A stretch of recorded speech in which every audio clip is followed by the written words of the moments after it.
Quiero saber cómo valoras precisamente el asunto que acaba de poner sobre la mesa Juan Antonio, este artículo del diario Bill, que bueno, está dando muchísimo de qué hablar, está saliendo en todos los medios y justo parece como una especie de contraposición con la muerte de Gonzalo Lira, que por cierto, pues prácticamente no se ha visto en los medios durante esta semana. No, Es no, no. curioso, ¿no? Cómo seleccionan la agenda Curiosísimo. mediática y cómo hay temas, pues como por ejemplo este artículo al que aludía Juan Antonio sobre el diario Bill, que vemos en todos los lados, incluso 3 o 4 días después, todavía se sigue hablando de él y sin embargo pues la muerte de este periodista chileno pues no se ve en ningún sitio, ¿no? Norteamericano, ¿eh? Periodista norteamericano. Luis, quería preguntarte sobre este asunto, perdona Sí, que no, yo un poco pregunto. insistiendo en esta idea que al final es lo que él decía, el miedo, ¿no? Yo creo que sí que es verdad que, bueno, pues en parte es eso, intentar levantar ciertos fantasmas, incluso aquellos que podían estar más superados con que Rusia quiere invadir Europa.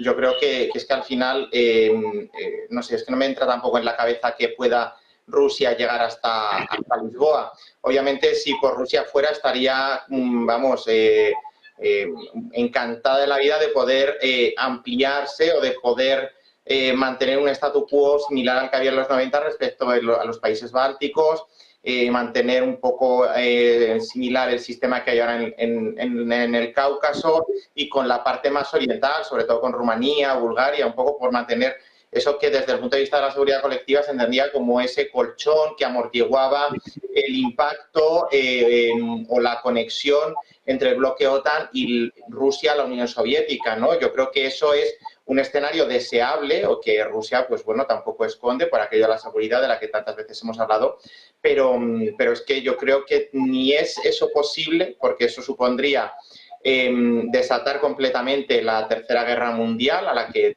todos bueno, muchos juegan con esa idea, andan sobre el filo de la navaja, pero todos son conscientes que es que aparte de la destrucción mutua asegurada que se hablaba en otras épocas, eso va a generar o generaría un escenario económico catastrófico al que ningún gobernante con 2 dedos de frente o con medio dedo de frente, porque tampoco hay que ser muy avispado para desear este escenario, pues podría suceder, ¿no? Es decir, económicamente sería la catástrofe.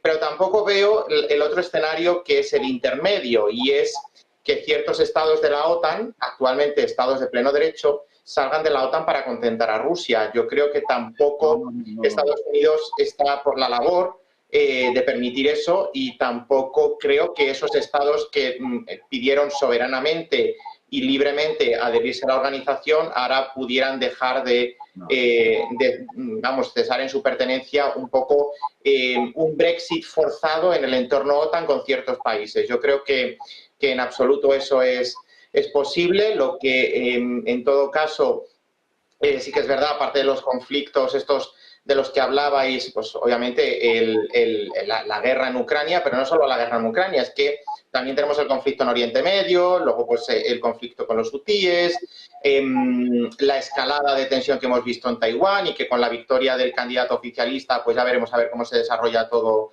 esto en los próximos años, es decir, que luego van surgiendo otros conflictos que también van motivando ese objetivo, por ejemplo, de dedicar el 2% del PIB de las economías del bloque OTAN a defensa, cosa que era inimaginable en algunos de ellos, que tenían una línea muy desarmamentísticamente hablando, mucho más fría, porque apostaban por intentar dedicar la mayor porcentaje del PIB a otras cuestiones, como esto del 0,7% para de países en vías de desarrollo, que se habla de los 90, es decir, un cambio de mentalidad. Y aquí sí que es verdad que hay algunas fuentes que, bueno, pues han cuantificado los fondos que se emplean a defensa que destinados a otros fines, como podrían impactar en el crecimiento no solo económico, sino también humano, ¿no? Yo creo que también pues, se está jugando a ese doble juego de intentar contentar a la industria armamentística, precisamente incrementando los niveles del PIB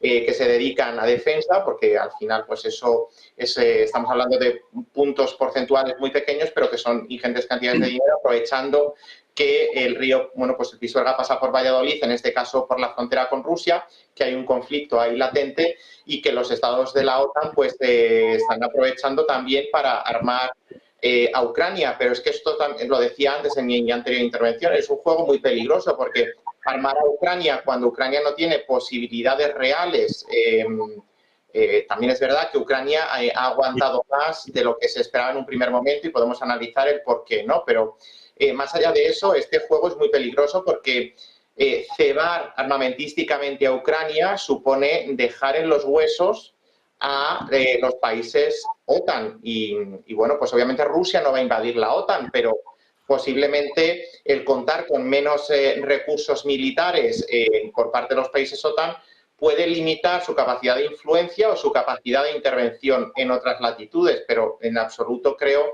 que el conflicto con Rusia vaya a producirse más allá de lo que pueda pasar en Ucrania.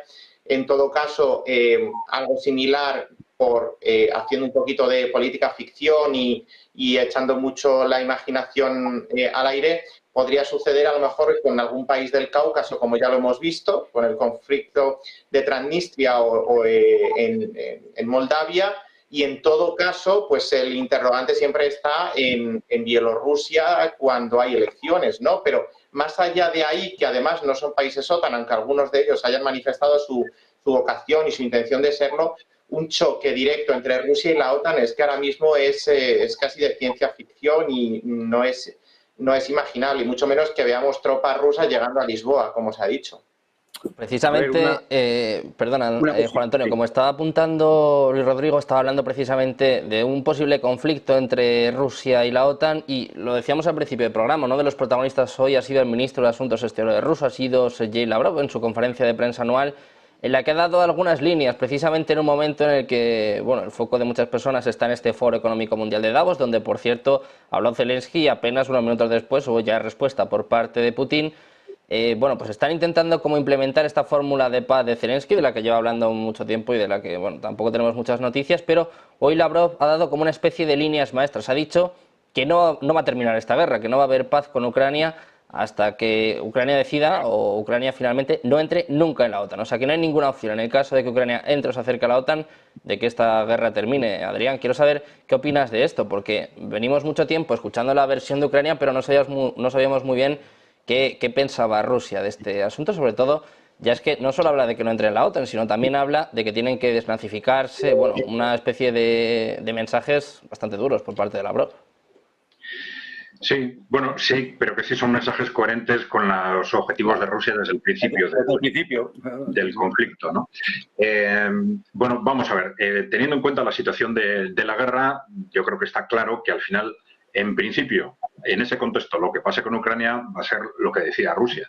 Desde un punto de vista no solo de las relaciones entre Rusia y Ucrania, del futuro de Ucrania, del futuro de Rusia, tendrá en cuenta el contexto geopolítico general, pues harán una previsión de qué es lo lógico que debe pasar o no pasar con el territorio de Ucrania. Y al final eso es lo que en principio va a tender a decantarse.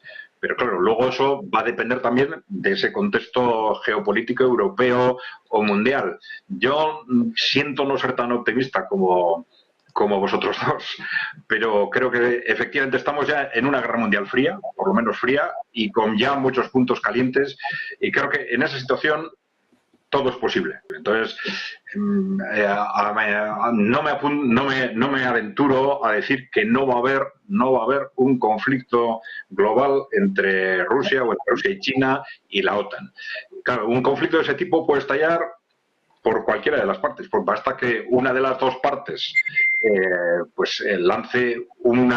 tenga una actitud agresiva para que al final la otra se vea obligada también a entrar, evidentemente. Entonces, el conflicto no tiene por qué ser porque necesariamente Rusia vaya a tener objetivos de ese tipo. Puede estallar por una o por otra vía, ¿no? Y claro, si tenemos en cuenta cosas que habéis comentado vosotros, todos estos movimientos de la reactivación de las bases en Finlandia, todos estos movimientos de tropas alrededor del Báltico, estas declaraciones continuadas, bueno, sobre incrementos de presupuestos, sobre que necesitamos 3 o 5 años de rearme y de reactivación de nuestras fuerzas armadas para poder hacer frente a Rusia. Bueno, parece que, por un lado, están trasladando que realmente no le tienen demasiado miedo a Rusia, si no, no harían tantas advertencias públicas, si no dirían claramente que necesitamos 3 o 5 o 10 años, ¿no?, para haceros frente, porque parece que le estás invitando a que ataquen primero. Pero sí están revelando un conjunto de movimientos que no tienen sentido si realmente no se está pensando en un conflicto con Rusia, en un conflicto directo de la OTAN con Rusia. Puede haber otros objetivos, ¿no? Es decir, el que se incremente el gasto en armamento, pues por sí mismo, ¿no? Pues por los beneficios que obtienen determinadas empresas, etcétera, ¿no?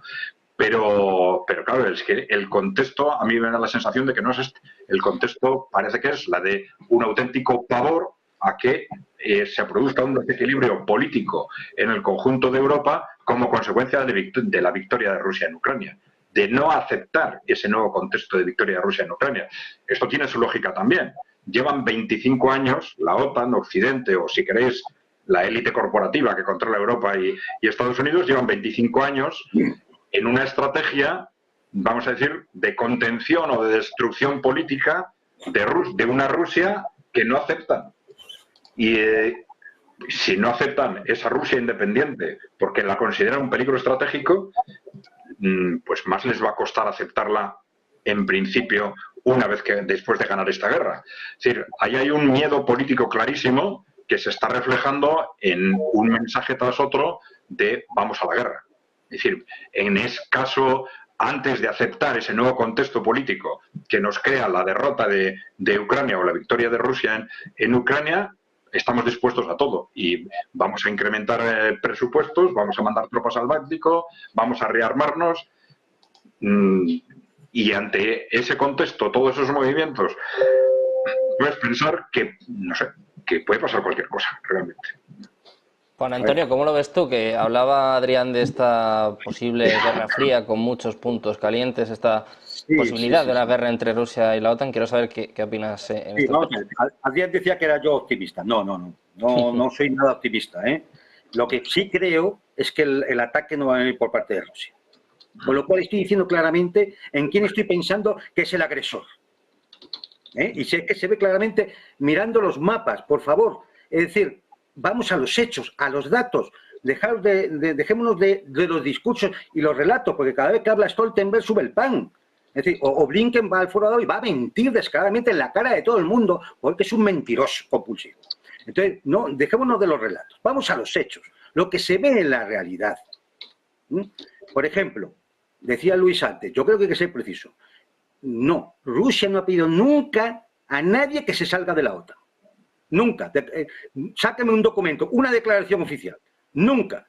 Lo que ha dicho es que las armas ofensivas estratégicas tienen que volver a las fronteras del 97. Este era el planteamiento del Tratado de Seguridad Colectiva presentado en noviembre de 2021, al cual la OTAN y Estados Unidos dijo no.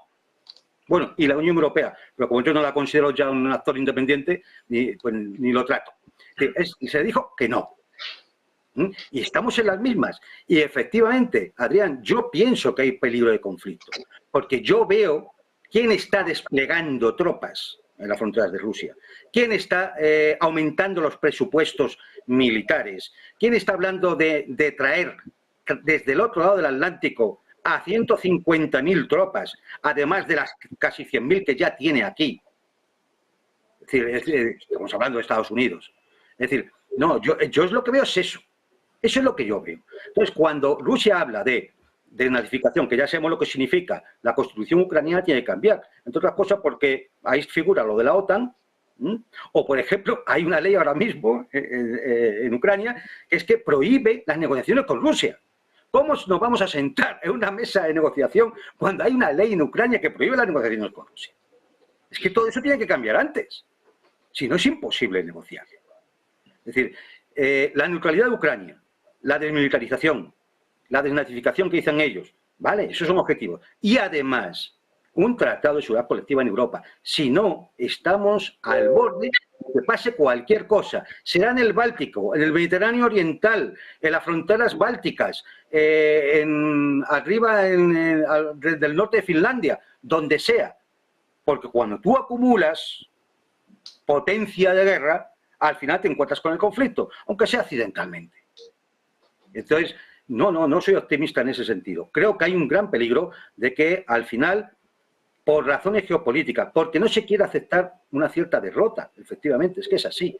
No se quiere aceptar que realmente la OTAN se ha quedado desfondada en Ucrania. Se ha quedado desfondada. Y ahora mismo está en una situación, digamos, de debilidad. pero no temen. Yo no creo que sean tan tontos los analistas occidentales y los analistas de la OTAN. Yo creo que no temen que haya un ataque ruso ni nada por el estilo, sino que llegando a las fronteras de Moldavia, de Transnistria, de Moldavia, con posibilidad de un corredor hacia Hungría, y de Hungría estaríamos también con conexión directa a Eslovaquia, con conexión directa a Serbia, significa que la influencia rusa llegaría a esos países prorrusos que están totalmente rodeados por la OTAN, dejarían de estar rodeados. Quizá la política exterior empezara a cambiar en algunos de esos países y por eso podría provocar una fractura muy fuerte, tanto en la OTAN como en la Unión Europea. Y a eso le tienen terror, porque se les cae el chiringuito. A eso le tienen terror. Ese es el problema. Es cuando ellos dicen el avance de Rusia, yo no estoy pensando en que las divisiones de tanques rusos avancen por el Báltico hacia Polonia. Estoy pensando que a lo mejor la influencia rusa, lo que ellos llaman la desinformación, ya sabemos, la propaganda rusa, etcétera, acabe, igual que ha acabado en Eslovaquia o en Hungría teniendo un cierto peso, o en Serbia, que ha sido siempre prorrusa, pues acabe contaminando otros países del este de Europa y al final se les caiga el chiringuito. Este es el miedo. Y ese miedo sí nos puede llevar a un conflicto. Pues precisamente estamos con el foco en este conflicto, como decía